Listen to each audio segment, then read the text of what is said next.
আপনার স্বরাষ্ট্রমন্ত্রী কক্সবাজার কেন দিয়েছেন সেটা কি চিন্তা করেছেন?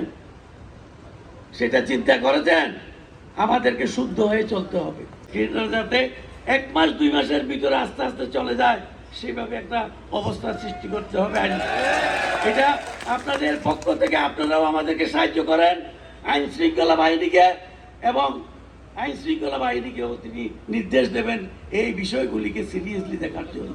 আমি বেশি কিছু না বলে আমার বক্তব্য। সামাজিক সচেতনতা শুরু করেন, আইন শৃঙ্খলা বাহিনী তার নির্ধারিত কাজ করবে ইনশাআল্লাহ। বাংলাদেশ যাতে মাদক মুক্ত হয় সেজন্য আমরা অতি শিগগির এই বিষয়ে অভিযান পরিচালনা করব। দ্বিতীয়ত, জুয়া এবং অনলাইন জুয়া এটা বন্ধ করার জন্য আমরা এখন গবেষণা করছি কিভাবে কি করা যায়। এটা সামাজিক ব্যাধিতে পরিণত হয়েছে।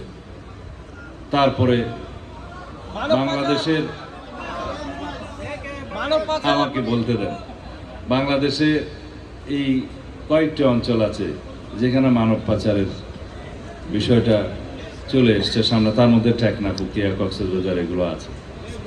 মানব পাচার রোধ করার জন্য ইতিমধ্যে আমরা আইন শৃঙ্খলা বাহিনীকে আমাদের নির্দেশনা দিয়েছি যে সমস্ত পয়েন্টে এগুলো হয় এবং যেখানে যেখানে যায় সে সমস্ত বিষয়গুলো তারা পরীক্ষা নিরীক্ষা করে একদম অর্গানাইজড ওয়েতে খুব সুশৃঙ্খলভাবে তারা নামবে।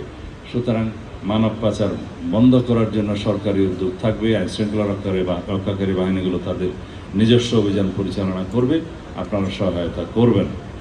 এই বিষয়ে আপনাদের সহযোগিতার সবচাইতে বেশি উল্লেখযোগ্য, কারণ আপনারা ইনফরমেশন দিবেন, আপনারা তথ্য দিবেন কোথায় কী হচ্ছে, তাহলে আইন শৃঙ্খলা বাহিনী সঠিকভাবে আগাতে পারবে। আমরা আশা করি ইনশাআল্লাহ আপনাদের সকলের সহযোগিতায় আমরা এদেশের সর্বাঙ্গীন কল্যাণ করতে পারবো, এদেশবাসীর সর্বাঙ্গীন কল্যাণ নিশ্চিত করতে পারবো।